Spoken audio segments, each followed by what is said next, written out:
আসসালামু আলাইকুম প্রিয় দর্শক, আপনারা দেখছেন সিল টিভির প্রতিদিনের সকালের অনুষ্ঠান সংবাদ শিরোনাম। সংবাদ শিরোনাম সারাটা সময় জুড়ে আছি আমি সঞ্চালনে মাহবুবুল আলম মিলন। আর আমার আজকের অতিথি আব্দুল মালিক, শিক্ষক এবং লেখক। মালিক ভাই, আপনাকে স্বাগত জানাচ্ছি। ধন্যবাদ। প্রিয় দর্শক, আপনারা জানেন আমরা প্রতিদিনই ভিন্ন ভিন্ন পত্রিকা নিয়ে এসি, নতুন অতিথিদেরকে নিয়ে প্রতিদিনই আমরা অনুষ্ঠান করে থাকি। তেমনি আজকেও আমাদের স্টুডিওতে পত্রিকা এসছে, জাতীয় পত্রিকা সমকাল এবং সিলেটের স্থানীয় দৈনিক সিলেটের ডাক। আমরা এই পত্রিকাগুলো নিয়েই আমরা শিরোনাম পড়বো আমি এবং অতিথির কাছে আমরা বিশ্লেষণ শুনবো। তার আগে বলছি, অনুষ্ঠানটি পরিকল্পনা আছেন শেখ নুরুল ইসলাম, আর সৌজন্যে প্রিয়ইন এগ্রো ফার্ম অ্যান্ড প্রোডাক্টস, সিলেটের গোয়াইনঘাটের একটি প্রতিষ্ঠান। এর প্রতিষ্ঠাতা রোটারিয়ান এবং সাংবাদিক আব্দুর রহিম। এই প্রতিষ্ঠানটি কৃষি পণ্য উৎপাদনের পাশাপাশি বেকারদের হচ্ছে কর্মসংস্থান করে থাকে। তাদের প্রতি আবার কৃতজ্ঞতা জানিয়ে অনুষ্ঠান শুরু করছি। হাতে নিচ্ছে পত্রিকা, প্রথমে জাতীয় পত্রিকা সমকাল। সমকাল পড়ার আগেই আমি দিন তারিখটি জানিয়ে দিচ্ছি। আজকে সোমবার 13ই জুলাই 2026, 29 আষাঢ় 1433 বঙ্গাব্দ, 27 মহররম 1448 হিজরি। পত্রিকা পড়ার আগেই আজকের অতিথির কাছ থেকে একটু অল্প সময়ের মধ্যে 2-3 মিনিটের মধ্যে, আপনি কিছুদিন আগেই আমাদের দুটি দেশ সফর করে আসছেন, শ্রীলঙ্কা এবং মালদ্বীপ দুটি দেশ। এই দুটি দেশে বর্তমান সাম্প্রতিককালে শ্রীলঙ্কা তো অর্থনীতিতে একটা শেষ পর্যায়ে ছিল আগামী বিগত 2-3 বছর আগে। এই দেশটির বর্তমান অবস্থা আপনি কি মনে করলেন? মালদ্বীপের অবস্থা কেমন? সব মিলিয়েই খুব সংক্ষিপ্ত ভাবে একটু শুনেই আমরা পত্রিকা পড়া শুরু করব। শ্রীলঙ্কা আইএমএফ এর রিপোর্ট অনুযায়ী মধ্যবিত্ত একটা দেশের পর্যায়ে আছে। শ্রীলঙ্কার মানুষের গড় আয় $5,000 ইউএস ডলার। মালদ্বীপের মানুষের গড় আয় 19,000-এর বেশি ইউএস ডলার। তো ওখান থেকে বোঝা যায় যে তারা কোথায়। আমাদের যেখানে বাংলাদেশের গড় আয় $3,000 মতো, মালদ্বীপ অনেক এগিয়ে আছে, অনেক এগিয়ে আছে না। মালদ্বীপের যেতে মালদ্বীপ অনেক এগিয়ে আছে। তো মালদ্বীপ এগিয়ে থাকলে মালদ্বীপের সমস্যা হইলো, মালদ্বীপ তো সমুদ্রের মধ্যে একটা ভাসমান দেশ, একটা ছোট্ট সামান্য 320 কিলোমিটার জায়গা। তার জনসংখ্যা খুবই কম, আর তার জনসংখ্যা কম হোক কিন্তু তার নিজস্ব কোনো প্রোডাক্ট নাই। একমাত্র সমুদ্র থেকে মাছ ধরা আর এই একটা তার এই নিজস্ব একটা জিনিস আছে প্রাকৃতিক, আর এই যে পর্যটন। পর্যটন তারা এতটা ভালো করছে, সারা বিশ্বের পর্যটকরা এখানে যায়। কি মানে ভালো বলতে কি আপনি কি দেখলেন মালদ্বীপে? মানে আশ্চর্যজনক বিষয়টা হইলো যে সমুদ্রের নীল পানি, নীল পানিটা মানুষকে আকর্ষণ করে। সেখানে দ্বীপগুলো আকর্ষণ করে, দ্বীপের মধ্যে আছে বাসমান কটেজ আছে, এগুলো মানুষকে আকর্ষণ করে। আর সবচেয়ে ভালো জিনিস যেটা হইলো মানুষের ব্যবহার। এই যে আমি তো প্রথম 2 দিন মনে করছি যে মনে হয় মালদ্বীপে তো কি ট্রাফিক নাই, ট্রাফিক পুলিশ নাই, ট্রাফিক সিগন্যাল নাই, কোনো পুলিশ দেখি নাই। 2 দিন পরে যখন সাগরে গেছি, তখন একজন সম্ভবত চীনা অথবা কোরিয়ান নাগরিক, উনি হার্ট অ্যাটাক করছেন। তো তারা ফিরে নিয়ে আসছে। ওই সময় সম্ভবত পুলিশকে কল করা হয়েছে, পুলিশ কল্যাণ নিয়ে দৌড়িয়ে আসছে। আসার পরে তারা এই রোগীকে হসপিটালে পাঠাইছে অ্যাম্বুলেন্স দিয়ে, পাঠিয়ে আবার তারা সমুদ্রে চলে গেছে। যানজট কিছু নাই, কোনো যানজট নেই, সিগন্যাল নেই, ট্রাফিক সিগন্যাল তো নেই, পুলিশও নেই, ট্রাফিক পুলিশও নেই, ট্রাফিক সিগন্যাল। একটা জিনিস জানতে চাচ্ছি, তাদের খাওয়া দাওয়ার ব্যবস্থা। আপনি তো, আমরা তো মুসলিম এবং বাঙালি, কিন্তু ওখানে যে খাওয়া দাওয়ার ব্যাপারে 100% মুসলিম খাবার। ওখানে কোনো বার নেই, মদ বার নেই। ইন্দোনেশিয়া, মালয়েশিয়া মুসলিম কান্ট্রি, সেখানে মদ বার আছে, কিন্তু বাংলাদেশেও আছে, পাকিস্তানেও আছে, কিন্তু মালদ্বীপে কোনো মুসলিম বার নেই। সামাজিক ভাবে কোনো মানুষের সাথে আপনার যোগাযোগ হয়েছে? হ্যাঁ, হয়েছে। আমি স্কুলে গেছি, বিভিন্ন ইয়েতে গেছি শিক্ষক হিসেবে, আর ওখানে আমাদের 5,32,000 মানুষ, তার মধ্যে প্রায় 1 লক্ষ বাঙালি আছেন। তো তাদের সাথে কথাবার্তা বলেছি। তাদের কাছে যেটা জানলাম যে আমরা তো 10-15 বছর থেকে আছি, 2 জন মালয়েশিয়ার মধ্যে কথা কাটাকাটি হইতে পারে, মারামারি কোনোদিন দেখি নাই। 1 2 নম্বর, মসজিদে, আমি তো মসজিদে নামাজ পড়ছি, সুকের এলাকা, তো মসজিদে গিয়ে নামাজ পড়ছি। মসজিদে জুতা রাখার জায়গা মসজিদের ভিতরে নাই, মসজিদের বাইরে। আমরা যেভাবে আমি ছোটবেলা দেখছি, অর্থাৎ চোরের কোনো উপদ্রব নেই এবং বিক্ষোভ নেই। একজন বিক্ষোভ মালদ্বীপে দেখলাম না। আর আরেকটা জিনিস দেখলাম, মালদ্বীপে এই দাড়িওয়ালা, পাঞ্জাবিওয়ালা, এইরকম টুপিওয়ালা মানুষ নাই, কিন্তু ধর্মের দিক থেকে, অর্থাৎ লেবাসে মুসলিম না, তাদের ভিতরে মুসলিম, ভেতরে তাদের মুসলিম। এরপরে আবার প্রত্যেকটা মহিলা কিন্তু মুসলিম কান্ট্রি, কিন্তু প্রত্যেকটা মহিলা কাজ করে। মহিলাদের কাজের সময় তাদের খুব সুন্দর শালীর পোশাক, এবং তারা স্কুটার চালিয়ে যায়। তাদের ওখানে শ্রীলঙ্কা সম্পর্কে একটু, শ্রীলঙ্কা তো হিন্দু কান্ট্রি, হিন্দু কান্ট্রি। এখন বৌদ্ধ হয়েছে, বৌদ্ধের আগে হিন্দু ছিল। আচ্ছা, বৌদ্ধ তো পরে গেছেন, গৌতম বুদ্ধ পরে গেছেন, এর আগে হিন্দু ছিল। এই রামের কাহিনী, রাম তার এগুলা কাহিনী তো ওখানে নেই এই শ্রীলঙ্কায়। তারপরে এখন বৌদ্ধিস্ট, কিন্তু ওখানে মহিলাকে বাইরে খুব কম দেখছি। তারা মহিলারা কাজে নাই। মালদ্বীপে সব মহিলাকে কাজে পেয়েছি, কিন্তু শ্রীলঙ্কায় নেই। কিন্তু শ্রীলঙ্কা আর এই বাংলাদেশ, দুই দেশের মধ্যে পার্থক্য হইলো যে মালদ্বীপের সাথে পার্থক্য হইলো, মালদ্বীপটা যে সমুদ্র থেকে মাত্র 1.5-2 কিলোমিটার, 2 মিটার উপরে, মানে 5-6 ফুট সমুদ্র সমতল থেকে মাত্র 5-6 ফুট উপরে আছে, যে কোনো সময় ডুবে যাইতে পারে, এই বইয়ের মধ্যে আছে। কিন্তু শ্রীলঙ্কা সবচেয়ে উপরে, সমুদ্র থেকে সবচেয়ে উপরে 200-250 মিটার উপরে সে, এবং সেই উপরেও মানুষ আছে, কিন্তু প্রচুর বৃষ্টি হয়, যার কারণে প্রচুর আছে, গাছপালা আছে। আর তাদের বিদ্যুৎ, দুই দেশের বিদ্যুৎ এক্সটেন্ডের জন্য গেল না এবং যাবেও না, কারণ তারা সৌর বিদ্যুতের উপরে নির্ভরশীল। মালদ্বীপে তো জলবিদ্যুৎ উৎপাদন করার কোনো সুযোগই নেই, তাদের সৌর বিদ্যুৎ, আর চাহিদাও কম তাদের। তারপরেও তো তার ওই যে দ্বীপ, এক একটা দ্বীপ থেকে কত দূরে দূরে, কিন্তু তার দ্বীপে তো বিদ্যুৎ যাচ্ছে না। এমনি তাদের শ্রীলঙ্কার খাবার দাবার ইত্যাদি, শ্রীলঙ্কায় মুসলিম হোটেল আছে, আবার যেহেতু পর্যটক দেশ, সুতরাং তাদের ওই একই হোটেলে হালাল খাবারও আছে, কারণ বিশ্বের মুসলিম কান্ট্রি থেকেও যায়, গেলেই অনেকে সবাই চায় হালাল খাবার। হালাল খাবার বললে তারা হালাল খাবার দিবে। শ্রীলঙ্কায় নামাজ পড়ার ব্যবস্থা কি অ্যাভেলেবল? হ্যাঁ, শ্রীলঙ্কায় অ্যাভেলেবল নেই, কারণ 7% মধ্যে মানুষ শ্রীলঙ্কায় মুসলিম। সুতরাং মসজিদ পেয়েছি, অনেক দূর দূর মসজিদ পেয়েছি, তো ওখানে আমি মসজিদে যাওয়ার সুযোগ পাই নাই। আসার দিন কলম্বোতে সবচেয়ে পুরাতন যে মসজিদ, লাল মসজিদ, যেটা 1908 সালে প্রতিষ্ঠিত, ওই মসজিদে নামাজ পড়লাম। ওই মসজিদটা একেবারে গিঞ্জি এলাকায়, এবং ওটাও একাধিক মসজিদ, আর মসজিদ নেই, কিন্তু ওইখানেও দেখলাম জুতা বাইরে, অর্থাৎ চোরের কোনো উপদ্রব নাই। আর ওই মসজিদের সামনে 4-5 জন ভিক্ষুক দেখলাম। তাহলে শ্রীলঙ্কা কিছু ভিক্ষুক আছে, খুব কমই আছে, কিন্তু আমাদের যেভাবে ধরে ফেলে। মালিক ভাই, আমরা যেহেতু আমাদের আজকে মূল হচ্ছে পত্রিকার শিরোনাম এবং আমার একটু বিশ্লেষণ, সেদিকে আমরা আসবো সুন্দর করে। যেহেতু সদ্য আপনি ভ্রমণ করে আসলেন দুটি দেশ, অনেক দর্শক আপনারা শ্রীলঙ্কায় গিয়েছেন, মালদ্বীপে গিয়েছেন, কিন্তু আমরা একবারে রিসেন্ট একজন শ্রীলঙ্কা এবং মালদ্বীপ ফেরত একজন আমাদের বাংলাদেশের এবং সিলেটের শিক্ষক এবং সাংবাদিকতার সাথে এখন জড়িত আছেন, উনি দেখে আসছেন, তার মুখ থেকে আমরা অভিজ্ঞতা শুনলাম। আপনারা যারা যাবেন কিছু অভিজ্ঞতা হয়তো কাজে লাগবে, সেই প্রত্যাশা নেই আমরা ওনার কাছ থেকে বিদায় নিচ্ছি। শুরু করছি পত্রিকা, আমি শিরোনাম পড়বো, অতিথির কাছ থেকে আবার আমরা বিশ্লেষণ শুনবো। অনেক অনেক ধন্যবাদ আপনার এই দুইটা দেশের বর্ণনার জন্য।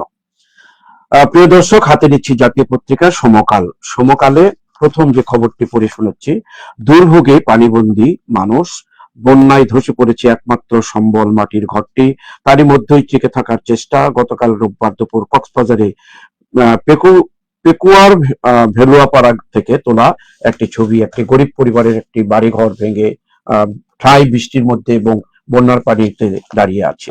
এই ছবিটি এসছে পত্রিকায়।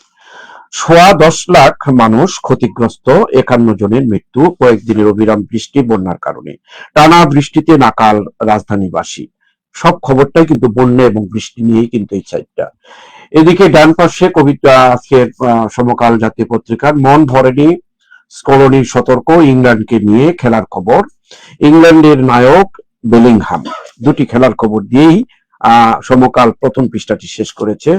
সমকালের শেষ পৃষ্ঠায় পড়ছি, নিজ জেলা থেকে বদলি 433 পুলিশ, নতুন নীতিমালা। আপনাদের জুলাই আন্দোলনের পর থেকে পুলিশ নিয়ে কিন্তু একটা দেশের মধ্যে একটা বিশৃঙ্খলা ছিল। পুলিশ বাহিনী থেকে অনেক লোক এখনো যোগদান করেনি। এখন নতুন সরকার আসার পরে আজকের প্রথম খবরটি যেটা আমরা দেখলাম, নিজ জেলা থেকে বদলি 433 পুলিশ, নতুন নীতিমালা। এসআই, এএসআই, কনস্টেবল পদায়নে নীতিমালা কার্যকর। নিজ জেলার মহানগরী কোনো সদস্যকে পদায়ন নয়। অর্ধ শতাধিক এএসপি থেকে চতুর্থ কর্মকর্তা তালিকায়। আর এটা যেন আইনি প্রক্রিয়ার মধ্যে হয়, যেন কোনোভাবে ওই স্বজনপ্রীতি না হয়, সেই প্রত্যাশা আমাদের রইল। যুদ্ধবিরতি চুক্তি ভেঙে পড়েছে, যুক্তরাষ্ট্র ইরান ফের পাল্টাপাল্টি হামলা, হরমুজ বন্ধ ঘোষণা। এই ট্রাম্প কখন কি করে, ট্রাম্প কিন্তু কিছু মানছে না। ইরানও কিন্তু চোখ রাঙিয়ে কথা বলছে, কোন অত্যন্ত জবাব দিচ্ছে সেটা কঠোর ভাবে। মেসিদের কণ্ঠে স্লোগান, ফকল্যান্ড দিওগো। আবারও খেলার খবর। অন্যান্য আরেকটি বাংলাদেশের জন্য অত্যন্ত সুখের খবর, ব্যারিস্টার জমিরুদ্দিন সরকার আর নেই। বিএনপি সরকারের অস্থায়ী ভাবে তিনি রাষ্ট্রপতি ছিলেন এবং জাতীয় সংসদের স্পিকার ছিলেন। 95 বয়সে তিনি চিকিৎসাধীন অবস্থায় মারা গেলেন। ইন্না লিল্লাহি ওয়া ইন্না ইলাইহি রাজিউন। তার জন্য দেশের যে ক্ষতি হলো, এই ক্ষতি অপূরণীয় ক্ষতি। তার বিদায়ী আত্মার আমরা মাগফিরাত কামনা করছি এবং পরিবারের জন্য সমবেদনা জ্ঞাপন করছি আমরা। হামে উৎসর্গ নিয়ে আরো 5 শিশুর মৃত্যু। সরি, শাহবাগের ফুটপাত ও ঢাকা মেডিকেলের পাশে 3 লাশ উদ্ধার।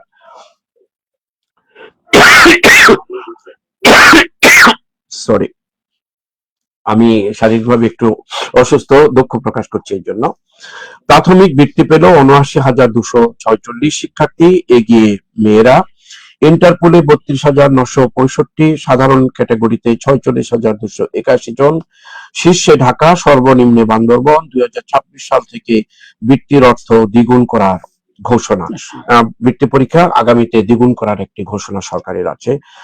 যদিও প্রথম পাতায় অনেক ভালো ভালো খবর আছে, কিন্তু আপনি একজন শিক্ষক এই হিসাবে এই খবরটা দিয়ে আমরা আপনার কাছে বিশ্লেষণ শুনবো। তার আগে এটা পড়েছি, শাহবাগের ফুটপাতে বাঘিনীর ঘরে ফেরা, সুন্দরবনের একটি বাঘের ছবি সহ খবরটি এসছে। সুন্দরবনে হরিণ শিকারীদের ফাঁদে আটকা পড়ে আহত হয়েছিল বাঘিনীটি। প্রায় 6 মাস চিকিৎসা দিয়ে সুস্থ করে গতকাল রোববার সেটিকে সুন্দরবনে অবমুক্ত করা হয়েছে। আসলে সুন্দরবনের বাঘ ধরা নিষিদ্ধ আছে, তারপরে ধরা হয়েছে, সেটাকে অবমুক্ত করা হলো। এটা একটা ভালো দিক, মনে হয় আইন শৃঙ্খলা সেখানে বজায় আছে মনে হচ্ছে। মালিক ভাই, আপনি বলেছি একজন শিক্ষক লেখক, আপনি প্রাথমিকে বৃত্তি এবার পরীক্ষা অনেক বছর পর আবার শুরু হলো।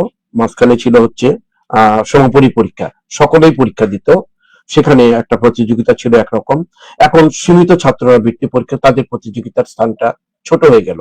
ইতিমধ্যে সরকারের ঘোষণা যে আগামী বছর এটাকে দ্বিগুণ করা হবে। সব নিয়ে এই খবরটা টাকা দ্বিগুণ করা হবে। তার মানে তখন পরীক্ষার্থীও বাড়বে। বৃত্তির অর্থটা যদি দ্বিগুণ করা হয়, একটা ভালো, বাচ্চাদের জন্য, বাচ্চারা উপকৃত হবে, গার্জিয়ানরা উপকৃত হবে, ছাত্ররা উৎসাহিত হবে। ৭৯,০০০ প্রায় ৮০,০০০ ছাত্রছাত্রী প্রাথমিক বৃত্তি পেয়েছে, এটা ভালো। আর যে সমাপনী পরীক্ষা এবং বৃত্তি পরীক্ষা আলাদা, এটা এক সময় শুধুমাত্র বৃত্তি পরীক্ষা ছিল আমাদের সময়। আমরা যখন ছোট ছিলাম তখন ঐচ্ছিক ভাবে যারা বৃত্তি পরীক্ষা দিতে চাও তারা ফর্ম ফিল আপ করো। আর সমাপনীটা ছিল অনেকেই করতো, অনেকেই করতো না, যারা ভালো তারা করতো। পরবর্তী সময়ে সরকার এটাকে আস্তে আস্তে একটু বাইন্ডিং এ নিয়ে আসলো, বললো যে না, 20% ক্লাস 5 এর 20% ছেলে মেয়েকে বৃত্তি পরীক্ষা দিতে হবে। তারপরে করলো কি, প্রাইমারি স্কুলের শিক্ষকরা যে বৃত্তির যোগ্যতা সবাই না, যে 20% ছেলে মেয়ের তালিকা পাঠাতো এবং ফি নিজের পকেট থেকে দিয়ে দিত। এরপরে সরকার করলো কি, বললো না, আপনাকে এই বৃত্তি পরীক্ষার যেসব ছেলে মেয়ে অংশগ্রহণ করবেন তাদেরকে 5 নাম্বার পেতে হবে, মিনিমাম 5 নাম্বার পেতে হবে। বৃত্তি পাক না, কিন্তু 5 নাম্বার পেতে হবে, 0 নাম্বার হলে হবে না, অ্যাবসেন্ট থাকতে পারবে না। এইসব ছিল, নিয়ম করা হয়েছিল, করেও তেমন সাফল্য অর্জন করা যায়নি। পরবর্তী সময় সরকার সকল ছাত্রছাত্রীদেরকে নিয়ে সমাপনী পরীক্ষা, প্রাথমিক সমাপনী পরীক্ষা শুরু করলো। শুরু করায় প্রথম বছর কিন্তু ভালো ফলাফল পাওয়া গেছিল, কারণ এই এক উপজেলার খাতা অন্য উপজেলার শিক্ষকরা দেখছে, তো যারা প্রশিক্ষক তারা তো খাতায় যা পাইছে তার উপরে নাম্বার দিয়েছে, কিন্তু পরবর্তী সময় দেখা গেল যে এক উপজেলা আর আরেক উপজেলা, 2 উপজেলায় তো প্রাথমিক শিক্ষকই তো, এখন যে ফলাফলের যে দশ দেখা দেয় সবার উপরে তো একটা চাপ আসে, তোমার এদের মধ্যে একটা আন্ডারস্ট্যান্ডিং হয়ে গেল। তারা বললো যে তোমার খাতা আমি দেখবো, আমার খাতা তুমি দেখবা, আর সবাইকে পাস করে দাও, এইভাবে নিজের চাকরি বাঁচাও। এইটা করেও তারপরেও সমাপনী পরীক্ষার একটা ছিল যে সব ছেলে মেয়েকে একটু ভালো কোচিং করানো হয়তো। আমি একটু আপনার সাথে একটু শরিক হই। আমি দেখেছি প্রাথমিক বিদ্যালয়ের ছাত্ররা যখন আসে 6 এ ভর্তি হয়, অনেক সময় তারা ঠিক মতো ইংরেজিতে নামটা লিখতে পারতো না, স্কুলে নাম লিখতে পারতো না। ওই জিনিসটার কিন্তু একটা পরিসমাপ্তি হয়েছিল অন্তত পক্ষে। তবে আপনি যেটা তুলে ধরেছেন যে শিক্ষকেরা যদি একে অপরকে সহযোগিতা করে পাশ করে দেয়, এই পদ্ধতিটা কখনোই ছাত্রদের জন্য মঙ্গল হতে পারে না। এইটা করা হয়েছে, এর বিভিন্ন কারণও আছে। একদিকে হলো গ্রামের অনেক অসচেতন গার্জেন আছেন, বাচ্চাদেরকে স্কুলে ঠিক করে দেন না। আবার স্কুলে প্রাথমিক বিদ্যালয়ে শিক্ষকদেরকে অনেক কাজ দিয়ে রাখা হয়েছে, সে তার ওই কাজ নিয়েই তো ব্যস্ত থাকে। এরপরে আমাদের যে 60% মহিলা শিক্ষক আছেন স্কুলে, এটাও একটা আছে, অনেক নেগেটিভ। এইসব মিলাইয়া আমাদের প্রাথমিক বিদ্যালয়ে কোন বিদ্যালয়ের অবস্থাই ভালো না। আপনার বিশ্ববিদ্যালয়ের অবস্থা কি ভালো? আপনি এই যে আপনি যে সময় লেখাপড়া করেন, আমি যে সময় লেখাপড়া করি, তখন এসএসসি তে 7টা বোর্ড ছিল। 7টা বোর্ডে যে ফার্স্ট হয়েছে সারা বাংলাদেশে, সে 8টা লেখার পেয়েছে, মানে 8টা বিষয়ে সে 80 নম্বর, 80% নাম্বার পেয়েছে। আর এখন কয়েক হাজার ছেলে মেয়ে পায় 80% নাম্বার, মানে A+, এবং 10 সাবজেক্টেই পায়। অথচ পিএসসি বলতেছে যে তারা যে বিশেষ পরীক্ষা নেয় সেখানে তারা মেধা সম্পন্ন প্রার্থী পাচ্ছে না, দিন দিন মেধা নিচের দিকে যাচ্ছে। অথচ প্রত্যেকটা সাবজেক্টে 90-95 নাম্বার নিয়ে কিন্তু তারা পাস করছে। এই প্রাথমিক বিদ্যালয়ে যে সমাপনী পরীক্ষা, এটা বাদ দেওয়া সরকারের জন্য মনে হয়, আমার মনে হয় খুব ওয়াইজ হয়নি, খুব ওয়াইজ না এটা। এবার আবার যে ওই 8ম শ্রেণীতে আরেকটা শুরু করা হয়েছিল, এটাও আমাদের কোনো বিশেষজ্ঞ বলতে চান না, এই 8ম শ্রেণী পর্যন্ত আমাদের কোনো পরীক্ষারই দরকার নাই, আমরা একমাত্র এসএসসি পরীক্ষা দেবো, এর আগ পর্যন্ত তা।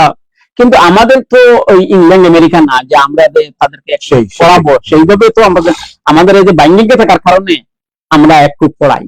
যে আমরা দেখেছি আগে যে প্রাথমিক বিদ্যালয়ে ফার্স্ট করে 6 থেকে ভর্তি হয়েছে, সে প্রতি বছর ফার্স্ট করে ক্লাস 9 এ ভর্তি হয়েছে। কেন যায়? প্রি টেস্টে গিয়া 10% ফেল করে, আর টেস্টে গিয়ে দেখা যায় 50% ফেল, 50% এলাও করা হয় না এসএসসি পরীক্ষার জন্য। এইটা রোধ করার জন্য সরকার যে সময় 8ম শ্রেণীতে সমাপনী পরীক্ষা শুরু করলো, এখানে আরেকটা ফাইনাল পরীক্ষা শুরু করলো, এখন দেখা গেল এই মানটা অনেকটা বেড়ে আসছে। এখন আর 9 এ গিয়ে এক টেস্টে গিয়ে আর এত ফেল করে না। কিন্তু আবার এখন আমরা তো এই 8ম শ্রেণীর সমাপনী পরীক্ষা এটা নেই। সংবাদ আছে। প্রিয় দর্শক, একজন শিক্ষকের সাথে অবসরপ্রাপ্ত শিক্ষক সুন্দর কথা প্রাথমিক বৃত্তি নিয়ে যে আলোচনা সমালোচনা দুটি করেছেন উনি। আসলেও এটা সরকার যখন যে সরকার আসে চেষ্টা করে যে প্রাথমিক শিক্ষার মানটা কিভাবে বাড়াবে। বিগত সরকারও একটা চেষ্টা চালিয়ে গিয়েছে, এই সরকার আর একটা পদ্ধতিতে আসছে। কন্টেস্ট দেখা যাচ্ছে যে কোনটা ভালো হয় আগামীর জন্য, সেই চেষ্টায় তারা করে যাচ্ছে। আর প্রাথমিক শিক্ষাটার মানকে আরো শক্তিশালী করতে হবে, এই প্রত্যাশা আমাদের রইল। প্রথম পাতায় যেটা আমরা পড়েছি, দুর্ভোগ পানিবন্দী মানুষ। গতকালকে পত্রিকা জোড়ায় খবর ছিল, আজকেও আসছে। টানা বৃষ্টিতে নাকাল রাজধানী, 10.25 লাখ মানুষ ক্ষতিগ্রস্ত, ইত্যাদি ইত্যাদি পানি দুর্ভোগ। এই যে কর্মসূচি, খালকাটা কর্মসূচি হলো, পানি যাতে করে না হয়, তারপরে কিন্তু মহাসড়ক পর্যন্ত প্লাবিত হয়ে বসে আছে আর কি। এই ব্যাপারে আপনার কি পরামর্শ থাকতে পারে বা আপনার আলোচনায় কি আসবে এই খবর? আমাদের দেশটা আয়তনে খুবই ছোট আর জনসংখ্যার দিক থেকে খুব বেশি বড়। এই যে আমার ঢাকাতে যে টানা বৃষ্টিতে নাকাল রাজধানী বেশি, এখন আমাদের মতিঝিলে ঝিল নেই। এখন মতিঝিল তো বাদ দেন, আপনার তো ঢাকা বলতে কি হয়েছে, এখন আমাদের ঢাকায় কয়জন এমপি? 8 জন এমপি। এখন গাজীপুরও ঢাকা, নরসিংদীও ঢাকা, এখন সব আবাসিক এলাকা করে ফেলছেন। যত নিচু ভূমি ছিল সব ভূমিকে আপনি ভরাট করে আবাসিক এলাকা গড়ে তুলতেছেন, তো পানিতে যাবে কোথায়? আসলে আপনার সুন্দর একটা উদাহরণ দিচ্ছেন, আমাদের সিলেটের জল্লার পারে জল্লার দিকে নেই, এইগুলো একটা প্রধান কারণ। আমি এই যে শ্রীলঙ্কা থেকে আসলাম, শ্রীলঙ্কা তো বিরাট বড় একটা দেশ, সেই দেশে তো তার যে খালনালা যেগুলা এখন ইনটেক্ট রেখেছে। ব্রিটিশরা যখন রেল লাইন করে তখন ওই যে পাহাড়ের ভিতরে যে রাস্তা করছিল জি। ওইটা এখনো শ্রীলঙ্কায় আছে, কিন্তু আমাদের ইন্ডিয়াতেও করছিল, আমাদের এই ভারতেই করছিল, আমরা আসামে ছিল, এখন এগুলো নাই, কেটে ফেলা হয়েছে। তো এখন আপনি পাহাড় কেটে যদি ফেলেন তাহলে তো এই সমস্যা হবে। আমাদের এই যে দুর্যোগে পানিবন্দী মানুষ, এখান থেকে আমাদের শিক্ষা নিতে হবে, নিয়ে ভবিষ্যৎ পরিকল্পনা তৈরি করতে হবে। আপনি এই যে ঢাকাতে আছে ড্যাব, ড্যাব একটা পরিকল্পনা করা হয়েছে, ড্যাবের কি বাস্তবায়ন আছে? বাস্তবায়ন তো নেই। তাহলে পানি কোথায় যাবে? এরপরে আমরা তো লক্ষ লক্ষ মানুষদের শহরবাসী হচ্ছি আর নিচের থেকে পানি উঠাইতেছি। এখন তো ঢাকায় গিফট টিউবের পানি দেয় না, আরেকটা জিনিস গিফট আপনার টিউবের সাথে পানি দেয় না। যোগ আমরা এখন ঢাকা ড্রেনেজ যে ব্যবস্থাটা, এই ড্রেনেজ ব্যবস্থাটা দিয়ে কিন্তু যার যার করে দখল করতে করতে করতে করতে এদিক থেকে ওদিক থেকে দুই দিক থেকে চাপা ড্রেনটা শুরু হয়ে যাওয়ার কারণে কিন্তু একটা পানিবদ্ধতার কিন্তু বেশি বাড়ছে। ড্রেনে কি হবে? যেখানে আমার খালটা বিরাট খাল যেটা ছিল সেই খাল নাই, আমার ড্রেনে কি করবে? খালের কাছে ড্রেনে করতে পারবে না, কখনোই না। ড্রেন যদি আপনি একবারে সম্পূর্ণ পরিষ্কার রাখেন তারপরেও তো ড্রেনে খালের কাজ করবে। আপনার এই ড্রেনের পানিটা যে পড়তে হতো এক জায়গায়। আপনার এই সিলেট শহরে যেসব খাল ছিল, এইসব খাল কি আছে? না, খাল না। খাল নাই। তো সেই খালের পানিকে ড্রেনে কি করবে? আবার আগে মানুষ ছিল কম শহরে, এখন লক্ষ লক্ষ মানুষ শহরের মধ্যে। হ্যাঁ, শহরে এখন আপনি আগে টিউবওয়েল 50-60 ফুট নিচে গেলে টিউবওয়েল থেকে পানি উঠতো অটোমেটিক, সারাদিনে এমনি পানি পড়তো। এখন 500, 600, 1000 ফুট নিচে থেকেও আমরা 1200-1500 ফুট পর্যন্ত পানি পাচ্ছে না। ঢাকায় তো পানি পাওয়া যাচ্ছে না, ঢাকায় তো এখন খাবার পানি আনা হচ্ছে পদ্মা থেকে, মেঘনার থেকে পানি আনা হচ্ছে। তাহলে তো এখন তো মেঘনা তো শুকিয়ে যাবে এক সময়। আপনাকে পরিকল্পনা করতে হবে, ভূগর্ভস্থ পানি যত কম উত্তোলন করবেন তত আপনার পানির স্তর নিচে নামবে কম। আবার খালনালা যত ভরাট করবেন তত আপনার প্রাকৃতিক দুর্যোগ বাড়বে। এই তো শ্রীলঙ্কা বিরাট পাহাড়, কিন্তু তার এই বিরাট পাহাড়ের পাদদেশে সে বেশি থাকে না, সামান্য কেটে যাতে পাহাড় ধ্বংস না হয় এবং আমার কাজ চলে, এইভাবে করতে পরিকল্পিত। এবং এই যে এই শ্রীলঙ্কাতে আমাদের আদম আলাইহিসসালামকে আল্লাহ এখানে পাঠিয়েছিলেন, আদম হিল সেখানে আছে, তার পায়ের ছাপ এখানে আছে। তো তার মানে এই পৃথিবীর একেবারে আদি থেকে শ্রীলঙ্কার পরিচিতি আছে, সেটা অবস্থান আছে। আমাদের দেশ তো আগে ছিল আদি আমলা ছিল না, এটা তো বেশি উঠছে সমুদ্র থেকে, কিন্তু শ্রীলঙ্কা দেখা যাচ্ছে ওখানে আসছিল। তাইলে এই শৃঙ্খলা তো এখনো অক্ষত আছে, ওই আদম হিল তো এখনো অক্ষত আছে, প্রায় 500 ফুট উপরে এখানে মানুষ উঠে। আবার দেখেন এই আদম হিল আমরা মুসলমানরা বলি আদম আলাইহিসসালামের পায়ের চিহ্ন, এটা খ্রিস্টানরাও বিশ্বাস করে। আবার এই যে বৌদ্ধ ধর্মের যিনি মহামুনি গৌতম বুদ্ধ, তারা বলে যে এটা গৌতম বুদ্ধের পায়ের ছাপ। আবার হিন্দুরাও দাবি করে তাদেরও এই পায়ের ছাপকে তাদের দেশে এই 4 ধর্মাবলম্বী দাবি করতেছে, অথচ এখানে মারামারি নেই, বাঙ্গাবাঙ্গি নেই, কিছুই নেই, যে যা তার ধর্ম মতে বিশ্বাস করে শেষ পালন করতেছে। ওটাই প্রকৃতপক্ষে সম্প্রীতি। হ্যাঁ, কিন্তু আমাদের হইলে কি হইতো? মারামারি কাটাকাটি, বাঙ্গাবাঙ্গি শুরু হয়ে যেত। আমাদের দেশ ছিল, ভারতে তো এরকম হচ্ছে। মালিক ভাই, আমরা শেষ করি, আমি যেহেতু সময় একবারে কম, আমাদের হাতে আছে সিলেটের স্থানীয় দৈনিক সিলেটের ডাক পড়বো, তারপর আবারও অতিথির কাছে আমরা ফিরে আসবো খবর বিশ্লেষণের জন্য। ভারত কি জুলাই আসামিদের নিরাপদ আস্তানা? প্রশ্নবোধক। বছরে শেখ হাসিনার খাবারের খরচ ছিল 35 কোটি টাকা, সংসদে অর্থমন্ত্রী এটা সংসদে বলেছেন। এটা তো হিসাব নিকাশের ব্যাপার, সেটা আগামীতে আমরা জানতে পারবো প্রকৃত কথাটা কতটুকু বাস্তবসম্পন্ন। শেখ হাসিনার আত্মসমর্পণের সুযোগ নেই, দেশে ফিরলেই গ্রেপ্তার। মানুষের জীবন সম্পদ রক্ষায় সর্বোচ্চ সতর্কতা, সমন্বয়ের নির্দেশ প্রধানমন্ত্রীর।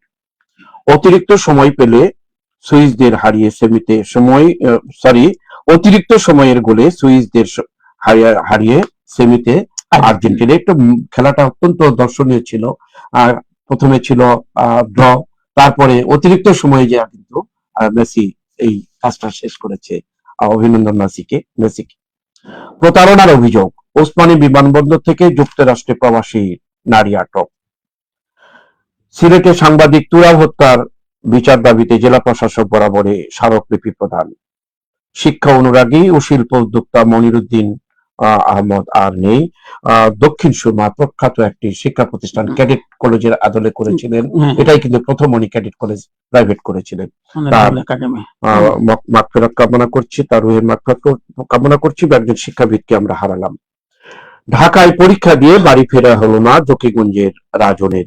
পরীক্ষা দিতে, সরকারি চাকরিতে পরীক্ষা দিতে আসার পথে মারা যায়। ইন্না লিল্লাহি ওয়া ইন্না ইলাইহি রাজিউন। নগরবাসীকে জলাবদ্ধতার দুর্ভোগ থেকে মুক্তি দিতে প্রয়োজনীয় সব কার্যক্রম চলছে। আব্দুল কাইম চৌধুরী, আমাদের সিসি প্রশাসক। সিলেটের ডাকের প্রথম পৃষ্ঠা, শেষ পৃষ্ঠায় আসছি অন্যান্য খবরের জন্য। শেষ পৃষ্ঠায় স্মরণ সভায় বক্তারা পাঠ্যপুস্তকে কবি লায়লা রাগিবের কবিতা অন্তর্ভুক্তির দাবি। তিনি ছিলেন উচ্চমার্গের বিদগ্ধ কবি। ভিসি ডক্টর জিয়াউর রহমান চৌধুরী, আমাদের মেডিকেল বিশ্ববিদ্যালয়ের ভিসি, একসময় সিলেট ওসমানী মেডিকেলের প্রিন্সিপাল ছিলেন। কবি লায়লা রাগিবের কবিতা অন্তর্ভুক্তির দাবি করেছেন তার বক্তব্যে। হবিগঞ্জে বন্যা দুর্গতদের পাশে রেড ক্রিসেন্ট সোসাইটি। 19 জেলায় স্বল্পমেয়াদী বন্যার শঙ্কা। চট্টগ্রামে বন্যায় 50 জনের মৃত্যু, 4000 কিলোমিটার সড়ক ক্ষতিগ্রস্ত। ঢাকায় বৈরী আবহাওয়া। সিলেটে ইউএস বাংলার আন্তর্জাতিক ফ্লাইটের 3 ঘন্টা সফটওয়্যার। বন্যা। সিলেটের 3 জেলায় উদ্ধার ও ত্রাণ কার্যক্রমের দায়িত্বে বিজিবি। আমরা জুলাই যোদ্ধা। সিলেট জেলা ও উপদেষ্টা কমিটি গঠন। আমরা জুলাই যোদ্ধা নামে একটি সংগঠন, তার উপদেষ্টা কমিটি গঠন। বিচার বিভাগের স্বাধীনতা প্রতিষ্ঠায় আইনজীবীদের সোচ্চার হতে হবে। মোহাম্মদ ফখরুল ইসলাম, জামাতের কেন্দ্রীয় কর্মপরিষদ ও সদস্য, সিলেট মহানগরীর আমির ফখরুল ইসলাম। দোয়ারা বাজারে অর্ধ কোটি টাকার সড়ক নির্মাণ, ব্যাপক অনিয়ম অভিযোগ। এই ছিল মোটামুটি। আরেকটি খবর পড়েই আমি অতিথির কাছে আসব। লিডিং ইউনিভার্সিটিতে সেই সিই বিভাগের নবীন বরণ উৎসব। সমাজের অবকাঠামো উন্নয়নে দক্ষ ইঞ্জিনিয়ারদের ভূমিকা গুরুত্বপূর্ণ। Professor doctor Mohammad Tajuddin VC. এই নিয়ে আমরা আজকে সিলেটের ডাকের খবর প্রথম পৃষ্ঠা শেষ পৃষ্ঠা পড়ে শোনালাম। কোনটা দিয়ে শুরু করবেন? খেলার খবর একটা অত্যন্ত এগুলো খবর নাই, দিকে আসি আর কি। আমরা খেলার খবরে যাই। আমি খেলার খবরের প্রথমেই যাচ্ছি মালদ্বীপে। যাচ্ছিল। মালদ্বীপে তো সারা বিশ্বের পর্যটকরা আছে। ওখানে ওই তাদের বাড়িঘরের চাইতে, আবাসিক বাসস্থানের চাইতে তাদের হোটেল বেশি। তাদের হোটেলে বিশ্বের বিভিন্ন দেশের মানুষ আছে। ওখানে তারা স্ক্রিন বা টেলিভিশন দেখেছে, বা সাগরের পারে সমুদ্রের তারা পুরো মালদ্বীপটা সমুদ্র তীরবর্তী খেলা দেখার সুন্দর পরিবেশ ওখানে তৈরি করছে।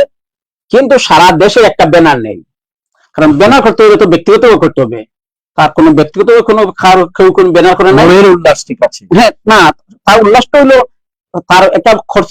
এই যে স্কিম দিছে, এটা তার ব্যবসায়িক কারণে দিয়েছে, যে বিশ্বের পর্যটকরা আসছে, তারা দেখবে, তাদের মধ্যে যদি কেউ খেলা দেখে, তার বসে দেখলো, টেলিভিশনে তার অনুষ্ঠান আছে দেখলো, যার ইচ্ছা খেলা দেখলো, যার ইচ্ছা সাগরের ঢেউ দেখলো, তার একটা ব্যবস্থা রাখছে সুন্দর। কিন্তু তারা খেলা নিয়ে তো মাতামাতিতে নাই, থাকলে তার ব্যানার থাকতো, যেভাবে আমাদের ব্যানার থাকে। আসলাম শ্রীলঙ্কায়। শ্রীলঙ্কা কিন্তু ওই যে কিসে খুব চ্যাম্পিয়ন ক্রিকেটে, কিন্তু শ্রীলঙ্কায় টেলিভিশনেও খেলা নাই এবং কোনো কথাবার্তাও নাই। কেউ কোনো কথাও বলছে না ফুটবল নিয়ে, এবং কোনো ব্যানার টানার নেই। সারা দেশ তো ঘুরলাম, কয়েকটা জেলা ঘুরলাম, এখানে তার এয়ারপোর্ট যে গেলাম আসলাম, কোনো ইয়ে নাই। অথচ আমাদের দেশে এত মাতামাতি, আমাদের দেশে 18 কোটির উপরে লোকসংখ্যা। আমাদের এই আর্জেন্টিনার সমর্থক হবে 10 কোটি, ব্রাজিলের সমর্থক হবে 10 কোটি, আর কেপ বাদরের লোকসংখ্যা মাত্র 5 লক্ষ। সেই কেপ বাদরে বিশ্বকাপে খেলছে আসিয়া, সেকেন্ড রাউন্ড উঠছে। এই যে আর্জেন্টিনার লোকসংখ্যা কত? আমাদের যে সমর্থক আছে, সমর্থকের সাইড বাদে একবার লোকসংখ্যা তার নাই আর্জেন্টিনায়। তারা আর্জেন্টিনা এসে দাপটের সাথে খেলতেছে, আর আমরা এখানে মিছিল করতেছি, আর লক্ষ লক্ষ টাকা খরচ করতেছি আমাদের এই খেলা দেখার জন্য, আর মেসির দলের জন্য আমরা মারামারি করতেছি, জীবন বিসর্জন দিচ্ছি। কেউ কেউ আবার ওই যে বিদ্যুতে ইয়ে লাগাই থেকে বিদ্যুৎ হয়ে যে মারা বিদ্যুৎ যাচ্ছে। হয়ে মারা যাচ্ছে ওই যে বেড়াখানাই থেকে। ব্যানার টাকা থেকে। আমরা যদি সবাই মিলে আমরা যদি বলতাম যে ঠিক আছে আমরা এইবার মেসির খেলা দেখলাম, আর্জেন্টিনা খেলা দেখলাম, ব্রাজিলের খেলা দেখলাম, আর আমরা ব্রাজিল হব, আমরা মেসি হব, হ্যাঁ, আমরা সেই চেষ্টা করতাম, কি আমাদের কি সেই চেষ্টা আছে?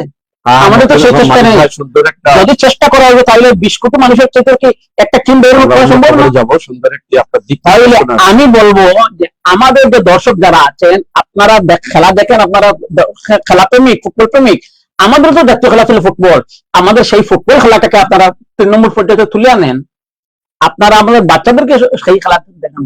মেসির আর্জেন্টিনা আর এই যে কি জার্সি আর তার দিয়ে আমি ব্যানার দিয়ে কি করবো? আমার ব্যানারকে নিয়ে দেখতে হবে। ভালো একটা সাজেশন আসছে, নীতিগত দিক নিয়ে আপনি কথা বলেছেন, কিন্তু আনন্দ উল্লাসের মূল্য অন্যরকম একটা।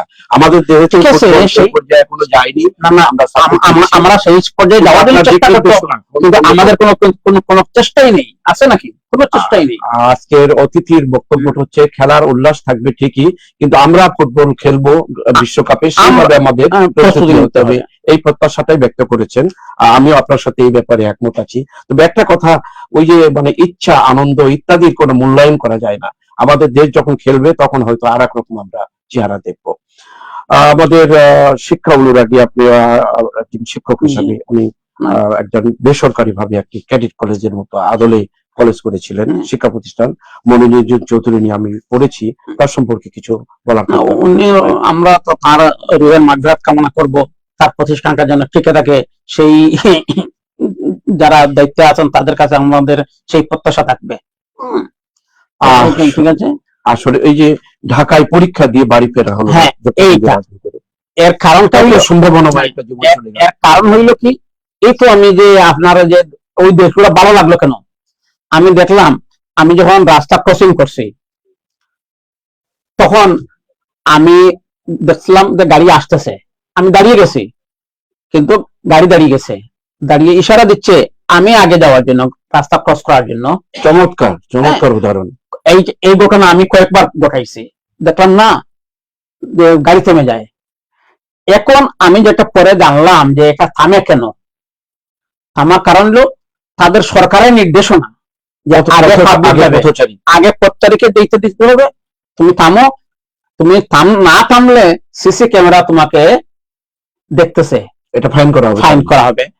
আমি এই যে মালদ্বীপে যে হোটেলে ছিলাম, এই হোটেলের ড্রাইভার ছিল ইন্ডিয়ান, তো সে এয়ারপোর্ট থেকে হোটেলে আসতেছে, তো রাস্তা তো মালদ্বীপের রাস্তা তো একেবারে খালি, তারপরেও এই সময় সে যখন আসে তখন আরো খালি, সে বেখাল হয়ে গেছে, যে রাস্তা খালি দেখে বেখাল হয়ে গেছে, ওখানে যে স্পিড লিমিট কত এটা আর খেয়াল করে নাই, সে খালি আসছে, হোটেলে আসা পৌঁছতে না পৌঁছতে তার মোবাইলে চলে আসছে তার নামে ফাইন।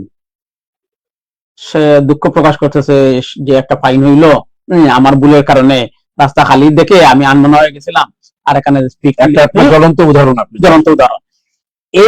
এইসব কারণে ওখানে ইয়ে হচ্ছে না, কি হচ্ছে না, এই ধরনের দুর্ঘটনা ঘটছে না। আর আমাদের দেশে তো চালকের যে ডানে বামে কোন দিকে কে যে ওভারটেক করবে আর কার আগে যে কে যাবে কোনো ঠিক নাই, মানুষের কখনো মূল্য দেওয়া হয় না, আগে যাওয়ার উদ্দেশ্যে পিছিয়ে চলে যাচ্ছে। এটার সমাধান একমাত্র সরকার করতে পারে, যদি সরকারের সদিচ্ছা থাকে। কয়েকটা জায়গায় যদি সরকার সিসি ক্যামেরা বসিয়ে মনিটরিং করে এবং ফাইন করা শুরু করে, তাহলে দেখবেন সব ঠিক হয়ে গেছে। কারণ একজন ড্রাইভারে যখন সে যত টাকা টিপ দেয় তার চাইতে যদি বেশি জরিমানা গুনতে হয়, তাহলে সে কি আর এটা করবে? সুন্দর উদাহরণটা আপনি ভালো একটা এক্সাম্পল। আমরা চাই না আর কোনো শিক্ষার্থী, পরীক্ষার্থী বা এরকম একজন সম্ভাবনায় যুবক যুবতীরা যেন রাস্তাঘাটে পথচারী অবস্থায় কিংবা অ্যাক্সিডেন্টে না মারা যায়, সেই প্রত্যাশা আমাদের রইল। তারপর যদি এই আত্মার প্রতি আমাদের সমবেদনা থাকলে তিনি যেন জান্নাতবাসী হয়। আসলে মালিক ভাই, নিরাপদ সড়ক চাই বলে ইলিয়াস কাঞ্চন তার স্ত্রী মারা যাওয়ার পর একটি সংগঠন করেছে, এই সংগঠন অনেকটা এগিয়ে গেছে, আন্দোলন সরকারি পৃষ্ঠপোষকতা সেইভাবে না পাওয়ার কারণে কিন্তু এই সংগঠনটা কিন্তু সেভাবে এখনো চলতে পারছে না, এখন তো আর নাই, অবস্থিতই নাই। প্রিয় দর্শক, আমরা অনুষ্ঠান শেষ করতে যাচ্ছি। সুন্দর বিশ্লেষণ করলেন। আজকে যেহেতু আজকের অতিথি আমাদের নিয়মিত অতিথি, উনি শ্রীলঙ্কা এবং মালদ্বীপ পার্শ্ববর্তী দুটি দেশ, কোন ইউরোপের দেশও না, একবার আমাদের এশিয়ার দেশ দুটি সফর করে এসেছেন। তার বাস্তব অভিজ্ঞতা বর্ণনা করলেন, পাশাপাশি আজকের খবরের সাথে তার অনেক মিল দিয়েও কোন খবর বিশ্লেষণ করেছেন যে ঢাকায় পরীক্ষা দিতে বাড়ি ফেরা হলো না জকিগঞ্জের রাজধানী, তার কি কারণ কি এবং এটার প্রতিকার কি সুন্দর করে তুলে ধরার চেষ্টা করেছেন অতিথি আব্দুল মালিক ভাই। আপনাকে অনেক কৃতজ্ঞতা, আপনাকে অনেক ধন্যবাদ। প্রিয় দর্শক, এতক্ষণ আপনারা আমাদের সাথে থাকার জন্য ধন্যবাদ। আর পরিশেষে আবারও আজকে আমাদের সঞ্চালনে সরি সম্প্রচারে সহযোগিতা করলেন পিআইন এগ্রো ফার্ম অ্যান্ড ইন্ডাস্ট্রিজ এর স্বত্বাধিকারী রোটারিয়ান সাংবাদিক রহিম ভাইকে কৃতজ্ঞতা জানিয়ে আমরা আজকের অনুষ্ঠান আমরা এখানেই শেষ করছি। আল্লাহ হাফিজ।